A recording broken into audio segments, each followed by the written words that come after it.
Welcome back everyone to another episode on Ang's channel stock review. Today we'll be looking at QuinStreet. The ticker name is the QNST. Without further ado, let's get right into it.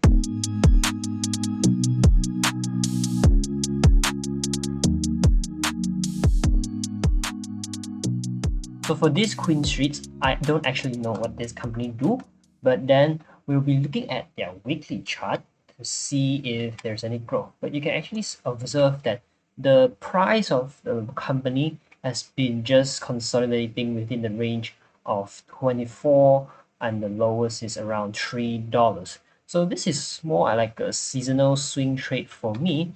However, does it actually match the fact that it is actually a growth company with continuously increasing profits and cash generations? We will be looking into their financial fundamentals as well, economic mode. So first, we'll be looking at the QuinStreet's revenue. As you can observe from the quarterly results, it's actually showing an increasing trend, and slowly in the first few years, and afterwards there's a huge surge during the year of 2024 and showing an increasing trends of revenue. But as for the net income of QuinStreet, it's kind of very unpredictable, as well as no consistent profits generations, indicating the ability of the company to generate cash and profits is significantly low.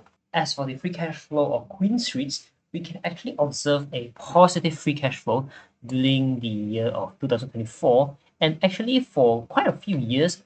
And this actually surprised me due to the fact that the company actually has very low predictability in terms of their net income, but they still being able to provide the situation they are in a stand of having free cash flow as well as positive cash flow. So what the company do is that QuinStreet is a performance marketing company that connects consumers and business by generating and managing online leads across categories such as financial services, insurance, and educations. So for their revenue streams, they actually have financial services, which actually stands 74% of the net revenue, as well as home services vertical, 24% of the revenue, and other revenues such as performance marketing agencies, tech services, and so on. So this will be the three main service that QuinStreet actually provides. So looking at strengths as well as weaknesses, we have the strong recent revenue growth and business model. Lead generation in high value verticals offer potential for high margins, as well as publicly traded, giving transparencies. As for the three disadvantages, it's going to be, yeah, historically they operate at a loss or very thin profits, as we mentioned or observed from their net income. Their business is sensitive to macroeconomic factors, advertising spans, demand for leads, as well as regulations.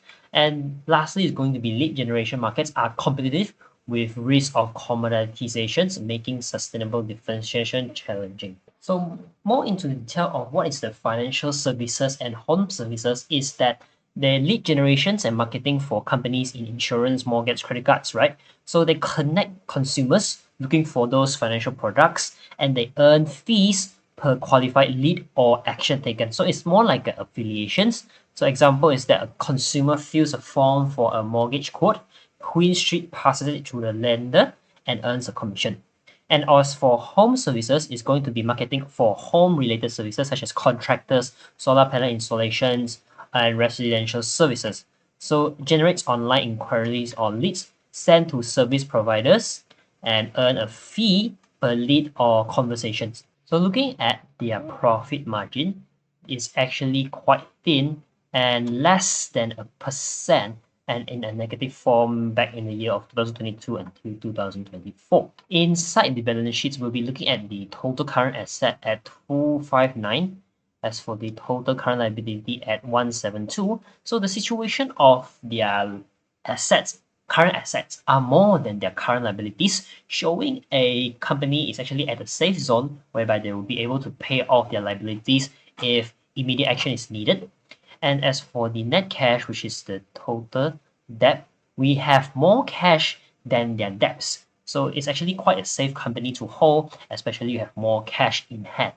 So as for the ratio, we have the PE ratio around 79, which is actually quite a high valuations. PB ratios at 3, so in the medium, it's actually quite higher than medium. So this price is more expensive. As for the debt equity ratio, as mentioned, we observe from the net cash, more cash than the debts, so it has low debts in this company.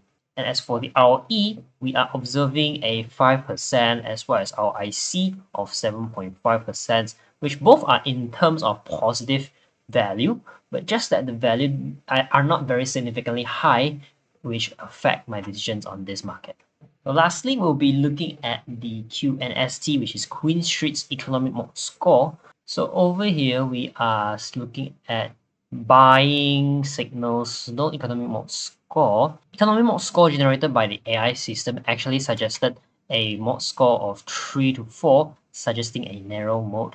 So QuinStreet's being that narrow mode company can be explained due to the fact that they have not been able to provide a high predictability in terms of their net income. So their profits generations are not consistent. So for this company, despite having low debts and more cash, it just does not make any sense that this company is a long-term investment due to the fact that for this kind of leads generations as well as marketing, it can be highly replaced or have the highly potential to be replaced by the AI system nowadays, whereby you can just have one click or one sentence of descriptions, then your lead or any of your marketing methods can be generated by different AI systems such as the Sora and so on, which is very realistic, as well as do think that, for example, trip.com right now inside YouTube, I actually have a lot of apps for the trip.com.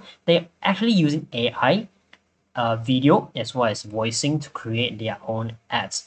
So this kind of a company for me, it's kind of like facing the issue or challenges from the fact that AI is sort of replacing them, and from the fact that they have increasing revenue but less net income overall, it just does not make any sense. So the company being able to provide high revenue but earn less from what they actually sell is actually a problem for me, as I'm looking for a company that will be able to provide continuously increasing net income with the value of ROIC, ROE staying above 10 or 15%, and as well as it's just not a strong economic mode company. So I guess that is all for QuinStreet, and if you are interested in this company, do your further due diligence on it and research before you invest any money on the stock market.